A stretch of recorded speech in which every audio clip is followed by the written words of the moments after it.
18 September तर आजपर्यंत या ठिकाणी लाखो महिलांनी आपली ई-केवायसी केलेली आहे आणि ई-केवायसी करते वेळेस या महिलांनी या ठिकाणी दोन अशा काही मोठ्या चुका केलेल्या आहेत की ज्यामुळे त्या महिला पात्र असतील तरी देखील या योजनेअंतर्गत त्यांच्या त्या चुकांमुळे त्या अपात्र ठरणार आहेत आणि त्यांना जो काही लाडकी बहीण योजनेचा लाभ मिळत आहे तो डायरेक्ट त्यांचा बंद होणार आहे।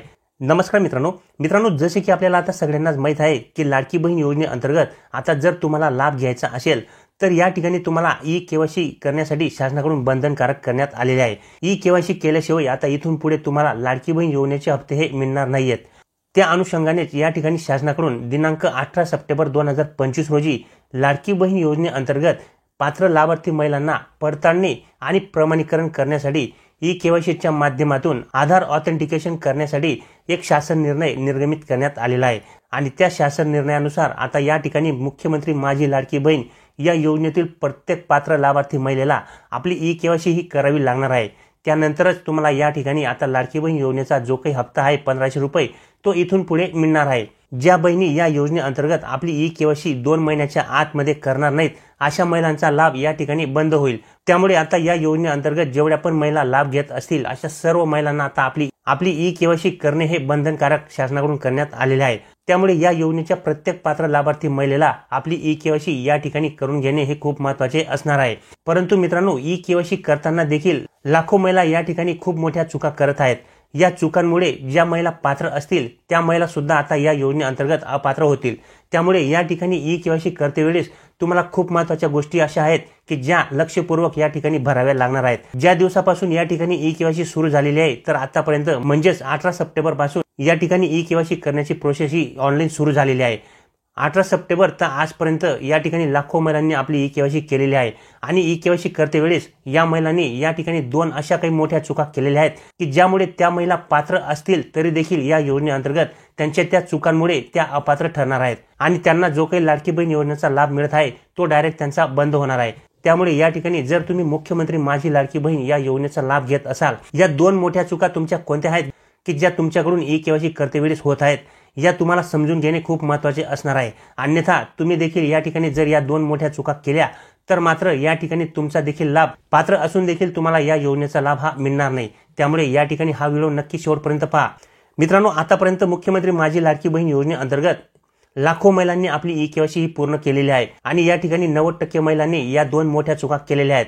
आणि मित्रांनो, या दोन चुका ज्या महिलांनी केलेल्या आहेत त्यांना या चुका दुरुस्त देखील करता येत नाहीयेत, कारण की अद्याप या ठिकाणी शासनाकडून ई-केवायसी करण्याच्या पोर्टलवरती एडिट करण्याचा म्हणजेच दुरुस्ती करण्याचा जो काही ऑप्शन आहे तो अजून देण्यात आलेला नाहीये।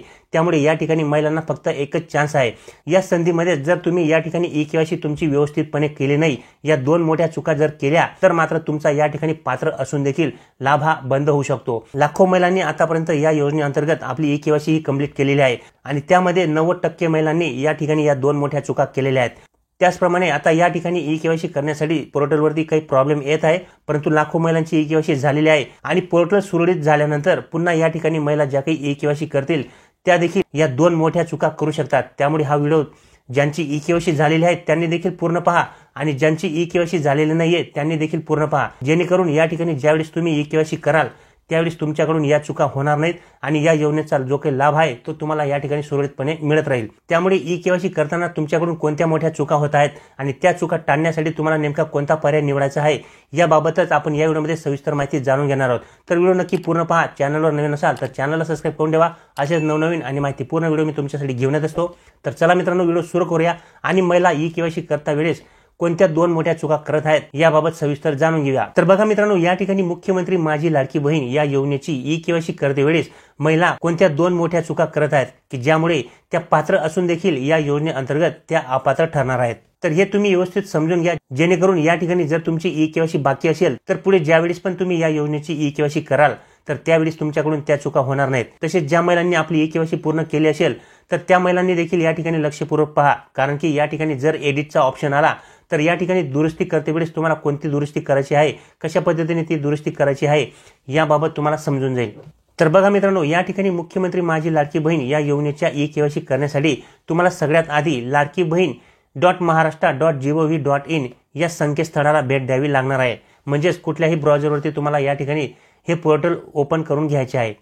हे पोर्टल ओपन झाल्याबरोबर या ठिकाणी समोरच तुम्हाला या ठिकाणी ई-केवायसी बॅनरवरती ई-केवायसी नावाचं जे ई केवायसी नावाचा जो काही ऑप्शन या ठिकाणी ब्लिंक करत आहे याच्यावरती तुम्हाला क्लिक करायचे आहे। त्या ऑप्शनवरती क्लिक केल्याबरोबर त्या ठिकाणी लाभार्थ्यांनी आपल्या फॉर्ममध्ये आधार क्रमांक आणि पडताळणी संकेतांक म्हणजेच कॅप्चा या ठिकाणी नमूद करून घ्यायचा आहे। आधार प्रमाणीकरणासाठी संमती देत या ठिकाणी सेंड OTP या बटनावरती तुम्हाला क्लिक करावे लागणार आहे। त्यानंतर लाभार्थ्यांच्या आधार लिंक मोबाईल क्रमांकावरती OTP येईल। हा OTP तुम्हाला या ठिकाणी टाकून सबमिट या बटनावरती तुम्हाला क्लिक करायचं आहे। त्या महिला 2 चुका कोणत्या करत आहेत मित्रांनो हे आपण या ठिकाणी स्टेप बाय स्टेप तुम्हाला समजून सांगणार आहे। त्यामुळे या ठिकाणी व्यवस्थित नीट व्हिडिओ पहा जेणेकरून तुमच्याकडून ई केवायसी करते वेळेस या 2 चुका होणार नाहीत। तर या ठिकाणी OTP टाकल्यानंतर सबमिट या बटनावरती क्लिक केल्याबरोबर सिस्टम मार्फत तपासले जाईल की लाभार्थ्यांची ई केवायसी या ठिकाणी आधीच पूर्ण झाली आहे किंवा झाली नाहीये। तर जर समजा तुमची आधीच पूर्ण झाली असेल म्हणजेच तुमची ई केवायसी जर या ठिकाणी आधीच पूर्ण झाली असेल तर ई केवायसी आधीच पूर्ण झाली आहे असा मेसेज असा संदेश तुम्हाला या ठिकाणी दिसून जाईल। त्याच्यानंतर जर समजा तुमची ई केवायसी पूर्ण झालेली नसेल तर आधार क्रमांक मुख्यमंत्री माझी लाडकी बहीण या योजनेच्या पात्र यादीत आहे किंवा नाही हे तपासले जाईल। ते तपासल्यानंतर जर तुमचा आधार क्रमांक पात्र यादीत असेल तर पुढील टप्प्याला तुम्हाला जाता येईल।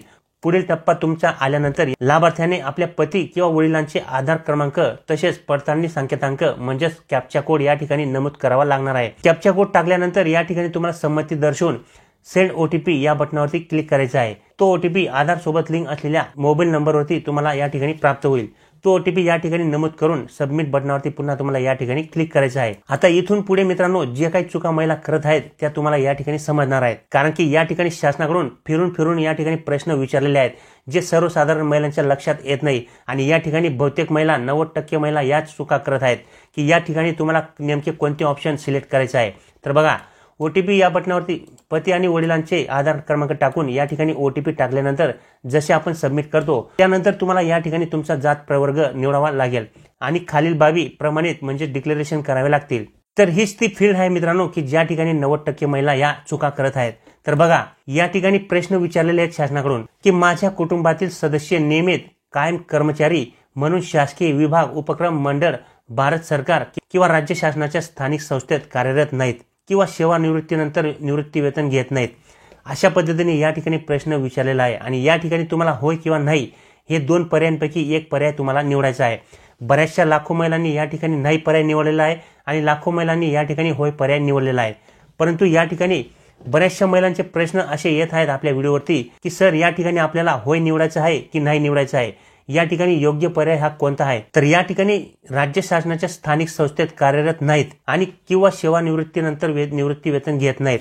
तर मित्रांनो या ठिकाणी निवृत्ती वेतन घेत नाहीत तर या ठिकाणी नाही हा ऑप्शन येणार नाही, तर या ठिकाणी होय हे ऑप्शन येणार आहे। ज्या महिलांच्या घरामध्ये असे कोणी नसेल त्या महिला या योजनेसाठी पात्र असतील अशा महिलांनी या ठिकाणी होय हा पर्याय निवडायचा आहे, कारण की या ठिकाणी निवृत्ती वेतन घेत नाहीत हे खरे आहे। त्यामुळे या ठिकाणी होय हे खरे आहे, निवृत्ती वेतन आमच्या घरात कोणीही घेत नाही अशा पद्धतीने याचा अर्थ होत असतो। जर तुम्ही या ठिकाणी नाही केले तर त्याचा उलटा अर्थ या ठिकाणी होणार आहे आणि जर तुम्ही पात्र असाल तरी देखील या योजनेमध्ये तुम्ही हे पर्याय निवडल्यानंतर अपात्र ठरू शकता। त्यामुळे या ठिकाणी सर्व महिलांनी होय हाच पर्याय निवडायचा आहे। त्याच्यानंतर दुसरा प्रश्न बघा मित्रांनो, या ठिकाणी देखील लाखो महिला कन्फ्यूज होतात की माझ्या कुटुंबातील केवळ एक विवाहित आणि एक अविवाहित महिला या योजनेचा लाभ घेत आहेत। तर या ठिकाणी देखील लाखो महिलांनी नाही केले आहे आणि लाखो महिलांनी होय केले आहे। तर या ठिकाणी अशा चुका ज्या काही महिलांकडून होत आहेत या तुम्ही व्यवस्थित समजून घ्या। तर बघा आता या ठिकाणी काय आहे की माझ्या कुटुंबातील केवळ एक विवाहित महिला आणि एक अविवाहित महिला या योजनेचा लाभ घेत आहेत। तर ही गोष्ट खरी आहे। या योजनेच्या नियमानुसार आपण फक्त या ठिकाणी एक विवाहित महिला आणि एक अविवाहित महिला अशा एका घरातून 2 महिला या योजनेचा लाभ घेऊ शकतात। तर या ठिकाणी देखील तुम्हाला होयच करायचे आहे, नाही हा शब्द या ठिकाणी करायचा नाहीये। हे प्रश्न तुमचे भरून झाल्यानंतर वरील बाबींची नोंद चेकबॉक्सवरती क्लिक करावे आणि सबमिट या बटनावरती तुम्हाला क्लिक करावे लागेल। त्याच्यानंतर शेवटी सक्सेस अशा प्रकारे तुम्हाला या ठिकाणी मेसेज येईल आणि या पद्धतीने तुमची ई केवायसीची पडताळणी ही यशस्वीरित्या पूर्ण झाल्याचा संदेश देखील तुम्हाला या ठिकाणी येणार आहे। तर अशा पद्धतीने मित्रांनो या ठिकाणी तुम्हाला ई केवायसी करावी लागणार आहे। सध्या या ठिकाणी वेबसाईटचा प्रॉब्लेम येत असेल, परंतु लवकरच या ठिकाणी शासनाकडून ई केवायसी करण्याची जी काही वेबसाईट आहे ती सुरळीतपणे सुरू केली जाईल आणि ज्यावेळेस पण तुम्ही या ठिकाणी तुमची ई केवायसी कराल त्यावेळेस या गोष्टी तुम्ही लक्षात ठेवायच्या आहे। त्याचप्रमाणे ज्या महिलांची ई केवायसी अगोदर झालेली असेल आणि त्यांच्याकडून या ठिकाणी काही चूक झाली असेल तर या ठिकाणी शासनाकडून एडिटचा ऑप्शन येण्याची शक्यता आहे। एडिटचा ऑप्शन आल्यानंतर तुम्ही तुमचा या ठिकाणी पर्याय तुमची ई केवायसी एडिट करून योग्य तो पर्याय निवडून या ठिकाणी तुमची ई केवायसी सक्सेस करू शकता।